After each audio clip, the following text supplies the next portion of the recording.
Marjorie Taylor Greene is really struggling right now to keep her story straight about what actually happened on January 6, 2021. Was it a violent insurrection? Was it just a big misunderstanding? Are people being politically persecuted? Or did Nancy Pelosi totally screw the pooch? Because according to Marjorie Taylor Greene, it's literally all of the above. In a tweet she sent out on Christmas Eve, of course, because this is what everybody was thinking about on Christmas, Marjorie Taylor Greene had this to say. 1,000 people have been charged for J6, with possibly thousands more to be charged. Most of these people were nonviolent, but Nancy Pelosi refused to bring in the National Guard, ignoring intel briefs and requests for the NG by Capitol Police and President Trump. Pelosi is complicit. Okay? So a bunch of nonviolent people, as she said, nonviolent people. But we also still needed the National Guard, which apparently on that day, and on that day only, Nancy Pelosi was in charge of. Now that's news to me, because last I checked, the Speaker of the House has absolutely no authority whatsoever to call in the National Guard. But Marjorie Taylor Greene is there telling us that Nancy Pelosi should have done this. She is in fact complicit in the attack, which also, according to Marjorie Taylor Greene, wasn't an attack. No, God, no. These were just, nonviolent people showing up because they weren't happy, but we also needed the National Guard to protect us from the nonviolent people. And that's where Nancy Pelosi didn't call them in, even though she doesn't have the authority to call them in. I'm confused as hell. And I imagine everybody else is too, because none of that makes any sense. Like, it's one thing to get one part of it wrong, but to lay out multiple different items and get every single one of them wrong in a single tweet, that takes talent. It also tells us that Marjorie Taylor Greene does in fact know the truth of what happened that day, because you can't get every answer wrong unless you know what the right answer is.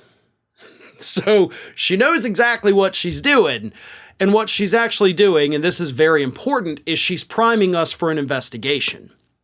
As we know, as part of her agreement with Kevin McCarthy to support him in his bid to become Speaker of the House, Marjorie Taylor Greene, has been given the authority, the ability, the permission to investigate whatever the hell she wants, whenever the hell she wants to do it. That is her agreement with Kevin McCarthy. He made a deal with the devil in order to become the House Speaker, and that looks now like it may not even happen, but Greene is setting the stage right now to blame everything on Nancy Pelosi. She had already done this not just multiple times over the last 2 years, but she had actually done it the week before as well, blaming all of this on Nancy Pelosi for not using authority that she doesn't actually have. That authority, by the way, did rest with Donald Trump, and he did not send an order to send in the National Guard as it was happening.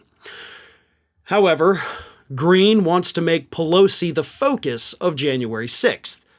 Pelosi is right now the big boogeyman, and has been for many years, of the Republican Party. As I've repeatedly said, we're basically South Alabama right here. We get to see all their political ads. All of the political ads I saw from this past season, all the Republicans acted like they were running against Nancy Pelosi. She was the star in all of their ads, more so than President Biden.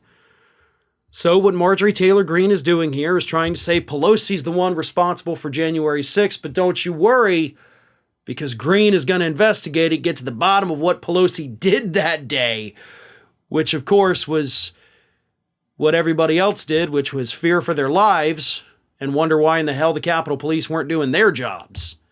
Plenty of them did, don't get me wrong, but the higher-ups, right, not the officers on the ground, the higher-ups we know ignored the intelligence. They're the ones who ignored the intel, Marjorie. They're the ones who refused calls from the officers on the ground to send in more officers. So that's where the failures came from. The failures also came from the FBI. The failures came from the Trump White House. Trump was loving what he was seeing on TV based on all the reports we've seen. But Greene's going to make sure that you forget all of that. And she is going to paint Pelosi as the big villain of January 6th, the second Republicans take control of that House in just a couple days. And Greene gets the green light to launch her ridiculous investigation. Hey everyone, this is Aspen. And did you know that for the low, low cost of $0 per day, you can subscribe to the Fair and Balanced YouTube channel? We also encourage you to like, comment, and share. But again, click that subscribe button and help Aspen not be so grumpy.